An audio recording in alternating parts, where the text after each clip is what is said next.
നമസ്കാരം.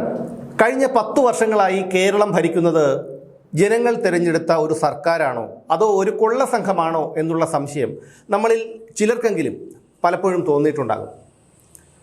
EMS മുതൽ ഉമ്മൻചാണ്ടി വരെയുള്ള മുഖ്യമന്ത്രിമാർ നേതൃത്വം നൽകിയ സർക്കാരുകൾ ഭരിച്ചിരുന്നൊരു സംസ്ഥാനമാണ് കേരളം. പല അഴിമതി ആരോപണങ്ങളും മാറി മാറി വന്ന ഇടത് വലത് സർക്കാരുകൾക്കെതിരെ ഉണ്ടായിട്ടുണ്ട്. പല മന്ത്രിമാർക്കും രാജിവെക്കേണ്ടി വന്നിട്ടുണ്ട്. സർക്കാർ താഴെപ്പോയ സംഭവങ്ങൾ വരെ ഉണ്ടായിട്ടുണ്ട്. പക്ഷേ കഴിഞ്ഞ 2016 മുതലുള്ള 10 വർഷത്തെ ഭരണമെടുത്ത് നോക്കിയാൽ അഴിമതി എന്ന് പോലും നമുക്ക് വിശേഷിപ്പിക്കാൻ കഴിയാത്ത പെരും കൊള്ളകളാണ് പിണറായി വിജയൻ അധികാരമേറ്റെടുത്തത് മുതൽ കേരളത്തിൽ നടന്നത്. അതിൻ്റെ ഏറ്റവും വലിയ ഉദാഹരണമാണ് ഇപ്പോൾ പുറത്തു വരുന്നത്, ഒരു തെളിവാണ് പുറത്തു വരുന്നത്. മന്ത്രി KB ഗണേഷ് കുമാറിൻ്റെ രണ്ടാം ഭാര്യയായ ബിന്ദു മേനോന് വഴിവിട്ട് കരാർ നൽകിയതിനെക്കുറിച്ചുള്ള വാർത്തകൾ പുറത്തു വരുന്നുണ്ട്. ആദ്യമായി ഇന്നലെ പുറത്തുവിട്ടത് പ്രതിപക്ഷം എന്ന യൂട്യൂബ് ചാനലിലൂടെ ശ്രീ അഡ്വക്കേറ്റ് KM ഷാജഹാനായിരുന്നു. അതിനുശേഷം DN ന്യൂസിലൂടെ ഈ വാർത്ത പുറത്തു വന്നു. ഇന്നാണ് മാധ്യമങ്ങൾ ഈ വിഷയങ്ങൾ ഏറ്റെടുക്കുന്നത്. മലയാള മനോരമ പത്രത്തിലൊക്കെ മുൻ പേജിൽ തന്നെ ഈ വാർത്തയുണ്ട്. ഒന്ന് നോക്കൂ, മുമ്പൊക്കെ മന്ത്രിമാർ മാത്രമായിരുന്നു അഴിമതി ചെയ്തിരുന്നത് എങ്കിൽ ഈ പിണറായി വിജയൻ സർക്കാരിൻ്റെ കാലത്ത് മന്ത്രിയും മന്ത്രി ബന്ധുക്കളും ഉൾപ്പെടെയുള്ളവർ കനത്ത അഴിമതിയാണ് ചെയ്യുന്നത്. ഇവിടെ പമ്പ മണൽക്കടത്ത്, മൊബിലിറ്റി, സ്പ്രിംഗ്ലർ, അതുപോലെ AI ക്യാമറ, സ്വർണ്ണക്കടത്ത്, അങ്ങനെ എത്രയോ അഴിമതികൾ നടന്നിട്ടുണ്ട്. ഇതൊക്കെ വെറും ആരോപണങ്ങളെന്നോ വിവാദങ്ങളെന്നോ പറഞ്ഞ് തള്ളിക്കളയാൻ കഴിയുന്ന ഒന്നല്ല. പക്ഷേ മന്ത്രിയുടെ മകൾ പോലും, മുഖ്യമന്ത്രിയുടെ മകൾ പോലും മാസപ്പടിക്കേസിൽ ഉൾപ്പെട്ട ഒരു സംഭവം ഉണ്ടായിട്ടുണ്ട്. എന്നിട്ട് പോലും ഇവിടെ യാതൊരു നടപടിയും അവർക്കെതിരെ ഉണ്ടായിട്ടില്ല. കേസുമായി ബന്ധപ്പെട്ട് CMRL ഡൽഹി ഹൈക്കോടതിയെ സമീപിച്ചിട്ടുണ്ട്. 25 or 26 തവണ ആ കേസ് മാറ്റിവെച്ചിട്ടുണ്ട്. ഇപ്പോൾ ആ കേസിൻ്റെ അവസ്ഥ എന്താണെന്ന് നമുക്കറിയില്ല. അത്തരത്തിലാണ് മുഖ്യമന്ത്രിയുടെയും കുടുംബത്തിൻ്റെയും വിളയാട്ടം. മന്ത്രി മരുമകനെ തന്നെ ജയിക്കുമെന്നുറപ്പുള്ള ഒരു മണ്ഡലത്തിൽ നിർത്തി ജയിപ്പിച്ചെടുത്തു. 2 പണം വാരി വകുപ്പുകൾ, ടൂറിസവും പൊതുമരാമത്തും അദ്ദേഹത്തിന് നൽകി. ക്ലിഫ് ഹൗസ് വളപ്പിൽ തന്നെയുള്ള മന്ത്രിമന്ദിരത്തിൽ മകളെയും മരുമകനെയും പാർപ്പിച്ചു. ലോകത്തെ ഏതെങ്കിലും ഒരു ഭരണാധികാരിക്ക്, ഒരു ജനാധിപത്യ ഭരണകൂടത്തിലെ ഭരണാധികാരിക്ക് ഇത്തരത്തിലൊരു ഭാഗ്യമുണ്ടാകുമോ? പിണറായി വിജയനെ പോലെ ഭാഗ്യമുള്ള മറ്റേതെങ്കിലും ഒരു രാഷ്ട്രീയ നേതാവ് ലോകത്തെവിടെയെങ്കിലും, ഇന്ത്യയിൽ എവിടെയെങ്കിലും ഉണ്ടോ? നമ്മുടെ രാജ്യത്തെ കാര്യം തന്നെ എടുത്തു നോക്കൂ. ബീഹാറിൽ ലാലു പ്രസാദ് യാദവിൻ്റെ ഒരു യുഗമുണ്ടായിരുന്നു. അവസാനം ലാലു പ്രസാദിൻ്റെ അവസാനത്തെ അവസ്ഥ എന്താണെന്നുള്ള കാര്യവും നമ്മൾ കണ്ടതാണ്. വർഷങ്ങളോളം കാലിത്തീറ്റ കുംഭകോണ കേസിൽ അയാൾക്ക് ജയിലിൽ കഴിയേണ്ടി വന്നു. ആ ഒരു സ്ഥിതിവിശേഷം നിലനിൽക്കുമ്പോഴാണ് പിണറായി വിജയൻ എല്ലാ ചട്ടങ്ങളെയും കാറ്റിൽ പറത്തിക്കൊണ്ട് ഇത്തരത്തിൽ അഴിമതി, ആർക്ക് വേണമെങ്കിലും അഴിമതി ചെയ്യാം, സർക്കാരിനോടൊപ്പം നിൽക്കുന്ന ആർക്ക് വേണമെങ്കിലും അഴിമതി ചെയ്യാം എന്നുള്ള തരത്തിലേക്ക് കാര്യങ്ങൾ എത്തിച്ചിരിക്കുന്നത്. എത്ര ഗുരുതരമായിട്ടുള്ളൊരു വിഷയമാണിത്. ഗതാഗത മന്ത്രിയുടെ ഭാര്യയ്ക്ക് വഴിവിട്ട് കരാറുകൾ നൽകിയിരിക്കുന്നു എന്നുള്ളതാണ്. ഈ സംസ്ഥാന സർക്കാരിൻ്റെ കീഴിലുള്ള സഹകരണ സ്ഥാപനങ്ങളാണ് കേരഫെഡും മിൽമയും. ഈ 2 സ്ഥാപനങ്ങളുടെയും ഉൽപ്പന്നങ്ങൾ വിദേശ വ്യാപാര കരാർ വിജ്ഞാപനമോ താൽപ്പര്യപത്രമോ അടക്കം മത്സര പ്രക്രിയകളൊന്നുമില്ലാതെ ആണ് ഈ മന്ത്രി പത്നിയായ ബിന്ദു മേനോന് നൽകിയിരിക്കുന്നത് എന്നുള്ളതാണ് ഇതിൻ്റെ ഏറ്റവും ഗുരുതരമായിട്ടുള്ളൊരു വിഷയം. ഇവർക്കൊരു കമ്പനിയുണ്ട്. അവിടെ മിഡ്നൈറ്റ് സൺ ഗ്ലോബൽ എന്ന കമ്പനിയുടെ CEO ആണ് ഈ ബിന്ദു മേനോൻ. ഈ കമ്പനിക്കാണ് വഴിവിട്ട് കരാർ നൽകിയിരിക്കുന്നത്. കേരഫെഡ് വെളിച്ചെണ്ണ ദുബായിലും മിൽമയുടെ ഉൽപ്പന്നങ്ങൾ ന്യൂസിലാൻഡിലും ഓസ്ട്രേലിയയിലും വിൽക്കുന്നതിനാണ് ഈ കരാർ നൽകിയിരിക്കുന്നത്.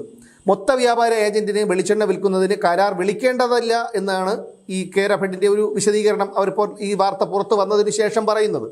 എന്നാൽ മറ്റാരുമായും വിദേശത്ത് ഉൽപ്പന്നങ്ങൾ വിൽക്കുന്നതിന് കേരഫെഡ് ഇത്തരത്തിൽ കരാർ ഉണ്ടാക്കിയിട്ടില്ല. അത് ബിന്ദു മേനോൻ്റെ കമ്പനിയായിട്ട് മാത്രമാണ് ഇത്തരത്തിലൊരു കരാർ ഉണ്ടാക്കിയിരിക്കുന്നത്.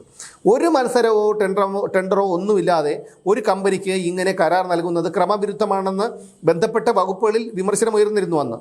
പക്ഷേ മന്ത്രിയുടെ കുടുംബാംഗം നടത്തുന്ന കമ്പനിയുമായി കരാർ ഉണ്ടാക്കിയതിലെ ഒരു അനൗചിത്യത്തെക്കുറിച്ചും ഒരു വിശദീകരണം ഉണ്ടായിട്ടില്ല. 2025 ജനുവരി മുതൽ മാർച്ച് വരെയുള്ള മാസങ്ങളിൽ 6 നവംബറിൽ 20 ടൺ വെളിച്ചെണ്ണയാണ് ഈ ഇടപാടിൽ കയറ്റി അയച്ചത്.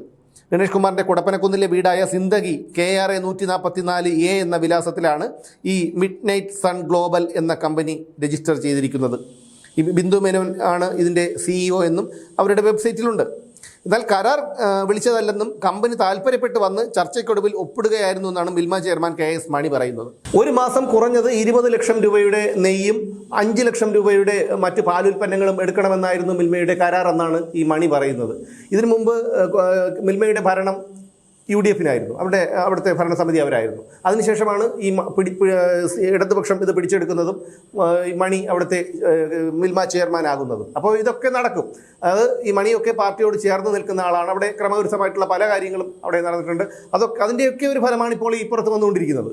അപ്പോൾ ഇത്തരത്തിൽ ഭരിക്കുന്ന ഒരു ഭരണകൂടമാണ് കേരളത്തിലുള്ളത്. എന്തെല്ലാം AI ക്യാമറ വിവാദത്തിൽ പോലും മുഖ്യമന്ത്രിയുടെ അടുത്ത ബന്ധുവിനാണ് ഈ AI ക്യാമറയുടെ കരാർ നൽകിയതെന്നുള്ള വിവരം പുറത്തു വന്നതാണ്. അതിലും കുറഞ്ഞ നിരക്കിൽ ക്യാമറ സ്ഥാപിച്ച് നൽകാമെന്ന് മറ്റൊരു കമ്പനി പറഞ്ഞതാണ്. അതൊന്നും കേൾക്കാതെയാണ് അദ്ദേഹത്തിൻ്റെ ബന്ധു എന്ന് ആണ് ആരോപണം, അദ്ദേഹത്തിന് ഈ കരാർ നൽകിയത്. എന്നിട്ട് ജനങ്ങളെ പിഴിഞ്ഞെടുക്കുകയാണ്. ഇതിനു മുമ്പ് ഒന്നാം പിണറായി സർക്കാരിൻ്റെ കാലത്ത് ഒരു ഹെലികോപ്റ്റർ എടുത്ത് വാടകയ്ക്ക് ഇട്ടിരുന്നു. അത് ഒരു വർഷത്തേക്ക് കൊടുത്ത വാടക, തറവാടക ഉൾപ്പെടെ 22.5 കോടി രൂപയാണ്. ഹെലികോപ്റ്റർ പാർക്ക് ചെയ്തിരുന്ന സ്ഥലത്തെ വാടക ഉൾപ്പെടെ കൊടുത്തത് ഒരു വർഷത്തേക്ക് 22.5 കോടിയാണ്. നോക്കൂ, അത് ഒരു കമ്പനിക്കല്ലെന്നുള്ള കാര്യം നമുക്ക് എല്ലാവർക്കും അറിയാം. അതിൻ്റെ ഒരു കമ്മീഷനോ ഒക്കെ എത്ര പേർക്ക് ഇതുമായി ബന്ധപ്പെട്ട ആൾക്ക് കിട്ടിയിട്ടുണ്ടാകും എന്ന് നമുക്ക് ഉറപ്പാണ്. രണ്ടാം പിണറായി സർക്കാരിൻ്റെ കാലത്ത് 85 ലക്ഷം രൂപ മാസ വാടക കൊടുത്താണ് 3 വർഷത്തേക്ക് ഒരു ഹെലികോപ്റ്റർ എടുത്ത് വാടകയ്ക്ക് ഇട്ടിരിക്കുന്നത്. എത്ര തവണയാണത് പറഞ്ഞത്? അപ്പോൾ ഇത്തരത്തിൽ കിട്ടാവുന്നിടത്തു നിന്ന് എല്ലാം ഇതുപോലെ വാരിക്കൂട്ടി മോഷ്ടിച്ച് കട്ടുമുടിച്ചു കൊണ്ട് പോവുകയാണ്. കമ്മ്യൂണിസം ഒരു രാജ്യത്തും സ്ഥിരമായി നിലനിൽക്കുന്ന ഒന്നല്ല. കമ്മ്യൂണിസത്തെ തൂത്തെറിഞ്ഞതിന് ശേഷം മാത്രമേ ഒരു നാട് രക്ഷപ്പെട്ടിട്ടുള്ളൂ. ഇക്കാര്യം കേരളത്തിലും രാജ്യത്ത് കമ്മ്യൂണിസം തകർന്നു കഴിഞ്ഞു. പശ്ചിമ ബംഗാളിലും ത്രിപുരയിലുമൊക്കെ തകർന്നു കഴിഞ്ഞു. ഇനി ബാക്കിയുള്ളത് കേരളമാണ്. കമ്മ്യൂണിസം തകർന്നു എന്നറിഞ്ഞുകൊണ്ട് തന്നെയാണ് പിണറായി വിജയനും MP ഗോവിന്ദനും അടക്കമുള്ള മുതിർന്ന CPM നേതാക്കളെല്ലാം തങ്ങളുടെ മക്കളെ രാഷ്ട്രീയത്തിൽ ഇറക്കാതെ സുരക്ഷിതമായി അവരെ ബിസിനസ്സുകാരും മറ്റുമാക്കിയത്. നോക്കൂ, മുഖ്യമന്ത്രിയുടെ മകൾക്ക് ഒരു കമ്മ്യൂണിസ്റ്റ് തൊഴിലാളി വർഗ പാർട്ടിയായ കമ്മ്യൂണിസ്റ്റ് പാർട്ടിയുടെ മുഖ്യമന്ത്രിക്ക് അത് കമ്പ്യൂട്ടർ വന്നപ്പോൾ എതിർക്കുന്നതിൽ മുൻപിൽ നിന്ന ആളാണ് ഈ പിണറായി വിജയൻ. അദ്ദേഹത്തിൻ്റെ മകൾക്ക് ഇപ്പോൾ ഒരു IT കമ്പനിയുടെ ഉടമയാണ് എന്ന് പറയുമ്പോൾ ഒന്ന് ആലോചിച്ച് നോക്കൂ, എത്ര കോടി രൂപയുടെ ആസ്തി അവർക്കുണ്ടാകും. ഒരു അഭിമുഖത്തിൽ പോലും അവർ പറഞ്ഞതാണ്, ചോദ്യകർത്താവ് ചോദിക്കുന്നു 100 കോടിയുടെ ആസ്തി ഉണ്ടെന്നാണല്ലോ പറയുന്നത്, 500 കോടിയുടെയോ മറ്റോ പറയുന്നത്. 50 കോടി പോലും കഷ്ടിച്ചില്ല. എങ്ങനെയാണ് ഈ കണ്ണൂരിലെ ധർമ്മടത്തെ ഒരു സാധാരണ ചെത്തു തൊഴിലാളിയുടെ മകനായ പിണറായി വിജയന് ഈ 50 കോടി രൂപയുടെ ആസ്തി ഉണ്ടായത്? 50 കോടി എന്ന അദ്ദേഹത്തിൻ്റെ മകൾ 50 കോടി പോലും ഇല്ല എന്നാണ് പറയുന്നത്. സാധാരണ അത്രയും ഇല്ലെങ്കിൽ പറയുന്നത് 1 കോടി രൂപയുടെ ആസ്തി പോലും നമുക്കില്ല എന്നാണ് സാധാരണ പറയുന്നത്. പക്ഷേ ഇത് 50 കോടി രൂപയുടെ ആസ്തി പോലും ഇല്ല എന്നവർ അറിഞ്ഞോ അറിയാതെയോ പറഞ്ഞു പോയതാണ്. നമുക്കെല്ലാവർക്കും അറിയാവുന്ന ഒരു കാര്യമാണ്, ഇവരെല്ലാവരും ശതകോടീശ്വരരാണ്. അതുകൊണ്ട് തന്നെയാണ് ഇവർ രാഷ്ട്രീയത്തിൽ ഇറങ്ങിയതും. ഇപ്പോൾ എന്തായാലും കമ്മ്യൂണിസം കേരളത്തിൽ നശിച്ചു കഴിഞ്ഞു, ഇനി ഒന്നും ബാക്കിയില്ല എന്ന് ഏറ്റവും നന്നായി മനസ്സിലാക്കിയത് കൊണ്ടാണ് ഈ ഗണേഷ് കുമാറിനെ പോലെയുള്ളവരെയൊക്കെ എന്തിനും ഏതിനും കൂടെ നിർത്തി സംരക്ഷിക്കുന്നതും അവർക്ക് ഒത്താശ ചെയ്തു കൊടുക്കുന്നതുമൊക്കെ. അത് മേലെ തട്ടിലുള്ള കാര്യം. ഇനി താഴെത്തട്ടിലേക്ക് പോയാലോ, ബ്രാഞ്ച് തലം മുതൽ അഴിമതിയാണ്. ഗുണ്ടാപ്പിരിവുകളും അതുപോലെ മണ്ണ് മാഫിയയും ക്രിമിനൽ ആക്ടിവിറ്റീസ് ഇല്ലാത്ത ഒരു വളരെ ചുരുക്കം ഈ ഭാരവാഹികൾ മാത്രമേ CPM-ലുള്ളൂ എന്നുള്ളതാണ് ഒരു വിഷയം. അതുകൊണ്ട് തന്നെയാണ് സുധാകരനെ പോലെയുള്ളവർ ഈ പാർട്ടി വിട്ടു പോകുന്നതും. അവർക്കൊന്നും ഒരിക്കലും അംഗീകരിക്കാൻ കഴിയുന്ന ഒരു കാര്യമല്ല ഇത്തരത്തിലുള്ള നെറികേടുകൾ. അതുകൊണ്ടാണ് ഈ ബ്രാഞ്ച് തലത്തിൽ പോലും ഇത്തരത്തിലുള്ളവർ ഈ കുറ്റകൃത്യങ്ങളിലേക്ക് തിരിയുന്നതും അവരൊക്കെ പോലീസിനെയും ഒന്നും പേടിക്കേണ്ടാത്ത ഒരവസ്ഥയിലേക്ക് എത്തിയിരിക്കുന്നതുമൊക്കെ. എന്തായാലും കേരളം പണയം വെച്ചിട്ടുണ്ടോ, നമ്മുടെ സംസ്ഥാനം തന്നെ പണയത്തിലാണോ എന്നുള്ള കാര്യം ഇനി വരും ദിവസങ്ങളിൽ മാത്രമേ എന്തെങ്കിലും പുറത്തു വരൂ.